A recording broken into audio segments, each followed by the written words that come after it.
KPMG says Australia could avoid falling into recession after the March quarter due to the leap day today. Joining us is the independent analyst, Evan Lucas.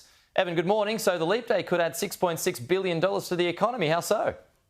Yeah, so this is KPMG's expectations. I'm actually going to sort of take more of the consensus, and that is that on average, the Australian economy generates between $6 and $6.8 billion a day. So their expectation is 6.6. We'll take that as you will. The reason it matters is that if we compare last year's quarter to this year's quarter, we have an extra day to make up. And why that matters, KPMG, again, are a little bit more pessimistic than the expectation, but they are forecasting, like a fair amount of others, that we could actually see next Wednesday's GDP for the fourth quarter of last year's calendar to actually go into negative territory. And therefore, if we were to do it again this quarter, we would fall into a technical recession. So that extra $6.6 billion, according to KPMG, may be enough to keep us out because we get an extra day to compare ourselves to this time last year. That's what they're alluding to. The other question they ask is that there is some people saying, do we actually work today for free, considering that we have an annual salary? And this year we've got 366 days rather than 365. You don't, because the way that your HR system will work out, it looks at your sick leave with the amount of hours you work. It'll also look at your holiday hours that you have to get added to with the amount of days that you work. And it's like a 30-day versus a 31-day month. You'll have an extra day's month pay on that 29th day we have today.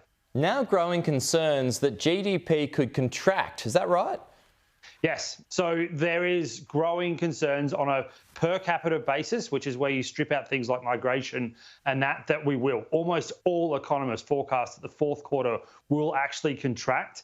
The question is whether or not the actual GDP figure, the headline figure, does as well. Signs in the final quarter of last year were that things were starting to really slow down. So if you look at retail sales in December, down 2.7%, unemployment started to tick up. We hadn't got the wage boost that we've just seen completely filtering through. And overall, particularly household consumption, was the one area that they're really saying may be the drag.